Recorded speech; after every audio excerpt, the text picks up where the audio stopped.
अस्सलाम वालेकुम, कैफ़ल हाल, अना बिखैर अल्हम्दुलिल्लाह। उम्मीद करती हूँ आप लोग सब खैरियत से होंगे और मैं भी बिल्कुल खैरियत से हूँ। तो आज है ईद उल ज़ुहा का तीसरा दिन और तमाम दिन के काम हो गए हैं और अभी है शाम का वक्त और हम जा रहे हैं बच्चों को लेकर थोड़ा घुमाने, मतलब जा रहे हैं एक बाग ही समझ लो।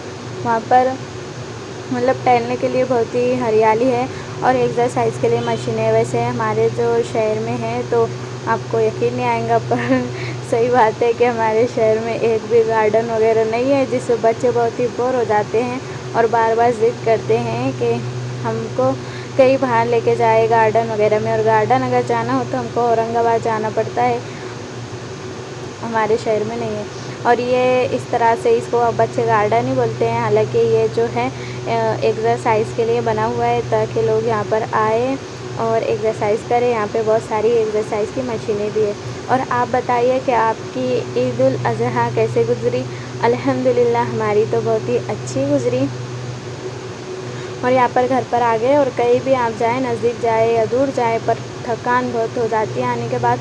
और ऊपर से गर्मी के दिन है तो इंसान बच्चों को लेकर जब चलता है तो पसीना पसीना हो जाता है।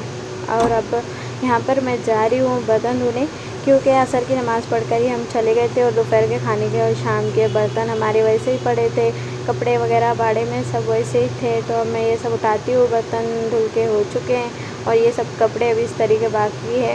ईद के दिन से मैंने इस्त्री नहीं लगाई है। हम ऐसा करते हैं कि हम कपड़ों की इस्त्री है ना पहले से ही करके रख लेते हैं, जब पहनना रहता है। जब इस्त्री नहीं करते पहले से करके रख लेते हैं, फिर जिसको जो पहनना रहता है वो पहनते हैं। और खाना पकाने से पहले हम वहाँ उधर से जब आए ना तो बहुत लेट हो गया था, तो घर पे आते ही थोड़ी देर के बाद इशा की अज़ान हो गई। तो मैंने सोचा हमको जो है ताड़ी पकानी थी, गोश्त गलने मैंने डाल दिया था, तो मैंने सोचा सबसे पहले मैं नमाज़ पढ़ लेती हूँ, वरना फिर अगर मैं पकाने में लग गई और फिर उसके बाद खाने वाले आ गए तो फिर नमाज़ तो जो है देर हो जाएंगी।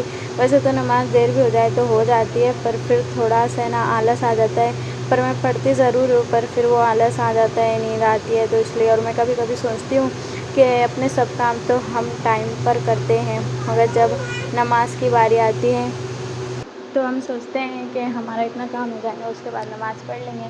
और स्पेशली औरतों को जो है टाइम होता है, तो इसलिए औरतें सोचती हैं कि हमारे ये सब काम हो जाएंगे, उसके बाद पढ़ लेंगे, उसके बाद पढ़ लेंगे। और ऐसे ऐसे में बहुत से टाइम हमारी नमाज़ कज़ा भी हो जाती है। और अगर हम पढ़ते भी हैं तो टाइम बहुत ही कम रहता है, फिर हम सोचते हैं कि चलो फ़र्ज़ ही पढ़ लो, टाइम कम है। इसलिए मैंने सोचा कि पहले नमाज़ पढ़ लेते उसके बाद सारे काम। और यकीनन इंसान को ऐसे करना चाहिए, क्योंकि इंसान बीमार हो, परेशान हो, जो कुछ भी हो, मुसीबत में हो, वो सब काम बराबर करता है। अपने दुनियावी काम अगर देखा जाए तो वो सब बराबर करता है, पर जब नमाज की बारी आती है तो अक्सर जब अल्लाह की इबादत की बारी आती है तो वो भूल जाता है, उसे अपने दुनियावी काम बहुत से याद आ जाते हैं।